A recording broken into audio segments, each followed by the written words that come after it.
This is the second car that I'm rebuilding in order to afford a McLaren 720S. I picked up this car having no idea the damage that it would have. We welded back part of the chassis, replaced some suspension components, and ruined some of the timing components. With all that fixed, the car now runs, sounds unreal, drives. Yeah, baby! That's so good. But now she needs to be finished. And that's everything that we've done so far. So let's put some panels on this car, clean it, and make it look like an actual car again. The first thing that we're gonna do here is we are going to strip out the entire interior. We're gonna pull the driver's side seats and the center console because the center console is broken. This car is about to get the deepest deep clean that it can. We're gonna try and get all of the stains out of the seats, especially the one in the back seat. Let's start taking her apart and make it a car again. Okay, everything in the inside of the car now needs to be removed so that we can properly get it all detailed. This is going to include the front seats, the rear seats, everything in the back side of the car, as well as the center console. It's just held on by a couple of clips with removing the top piece, 6 bolts, and then it all just comes right out. This is now everything removed from the inside of the car. And it definitely needs it for the carpet to be clean. Now we're gonna fix the center console. I went to a junkyard and picked up a new one and swapped the broken one for the unbroken one. All of the other center console pieces now just need to be steam cleaned off and wiped down. Then they're ready to go back into the car. With all of those done, now we can move on to the seats. They have some pretty bad stains, including this paint one, but I think we can get them. We're going to start by vacuuming all of them down and then coating all of the seats with this shampoo cleaning condition, which is going to help rise all of the dirt when we start to send it back out. We're going to do multiple passes on the back bench, then we'll focus on the stain. We're going to use a couple of different tactics here, but after filling the cleaner 3 different times and after 2 hours, the stain is finally removed.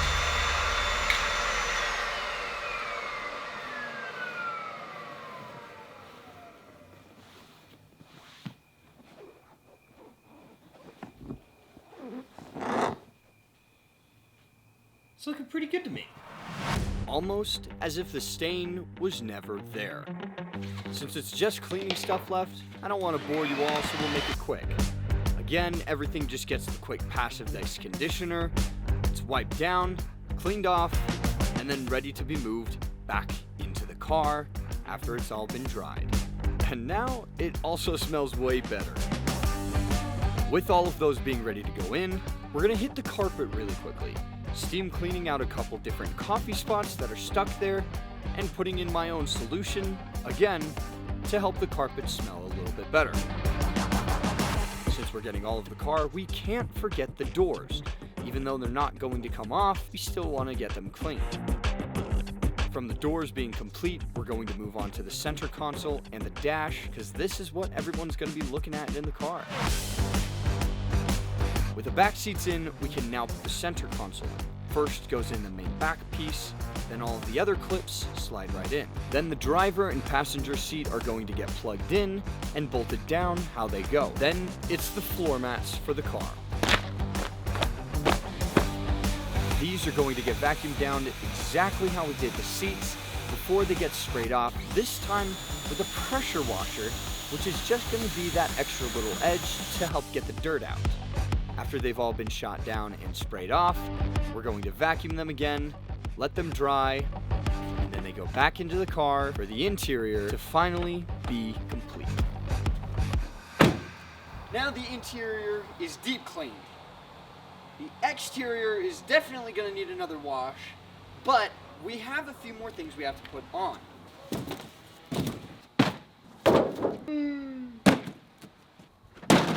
This should be the last of the chaos. We have our front fender, our front bumper, a new set of headlights, and every engine, air duct, and battery tray that we will need. We got to get all those washed down. Then it's time to put everything else on. Actually, I want to do the headlights first. Looking back on this, we definitely could have just refurbished the headlights, but at the time, it seemed like replacing them was definitely the better move. Off comes the bracket, everything gets unplugged, and the old one goes away.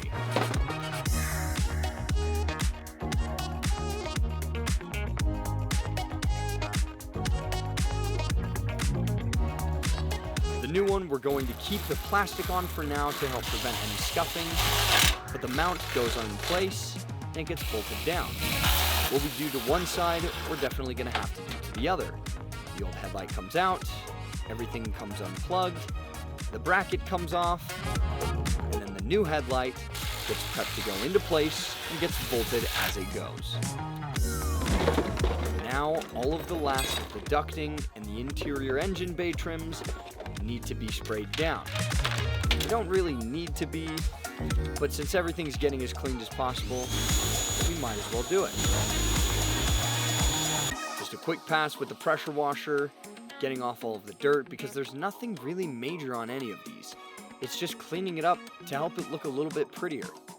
And since these are all getting cleaned to look prettier, I guess we have to do the engine bay as well.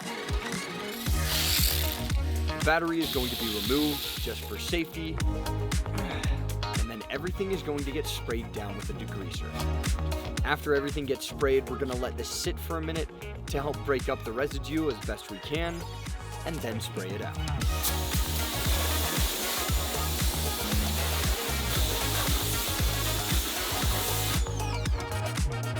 After getting everything sprayed, we're going to do a quick dry with a leaf blower, and that's looking 10 times better already.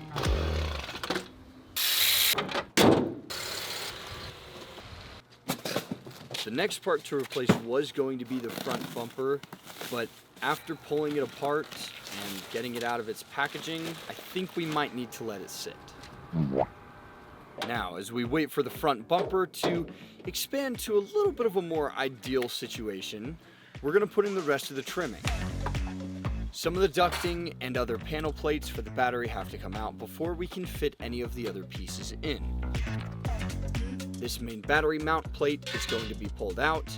We can install the new lower resonator and the rest of the air ducting. These pieces honestly just help the car stay a little bit quieter so that it doesn't sound like it did last episode. The battery tray plate is going to go back in, and the front cowling also goes in. The air box will now connect to that lower resonator up to the MOF sensor, and it's all just routing the wiring and making sure that everything bolts into place properly. The battery can go where it is supposed to be on the battery tray.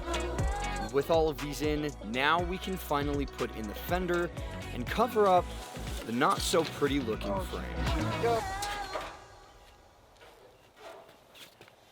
Ah!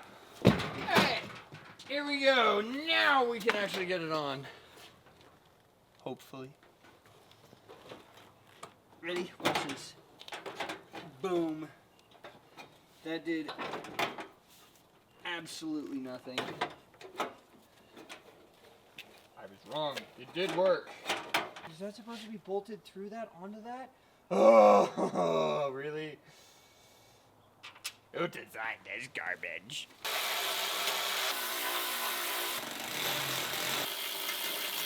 Let's see how she fits between the hood. No way. Ah, she's gotta come closer to the hood.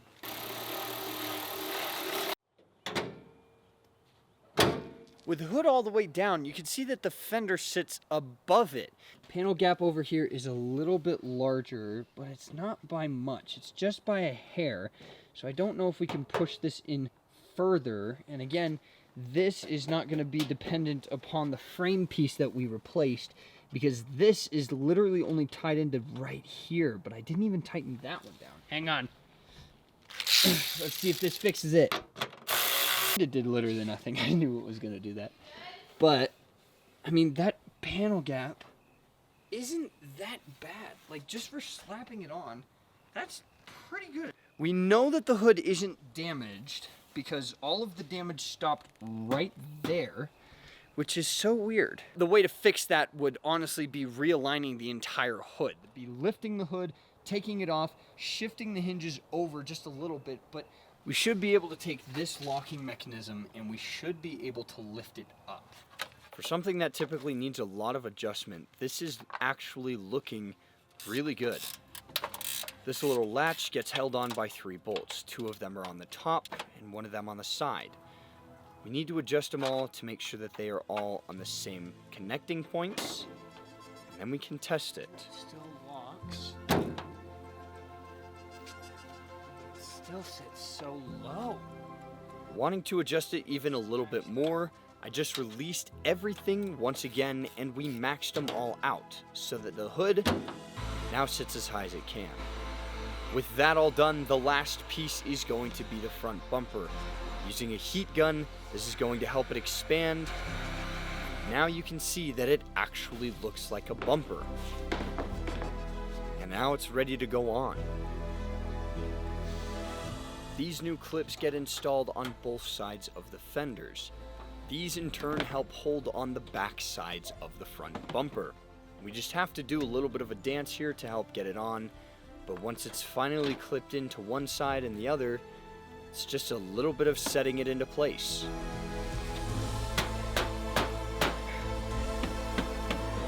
The new grille now can go on with the rest of the front cowling as well as the air filters.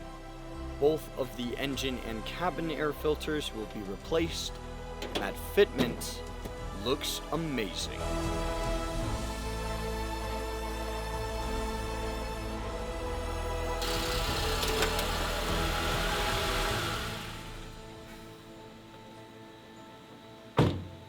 And the car has passed safety and emissions. With that, it brings us to the end of this episode.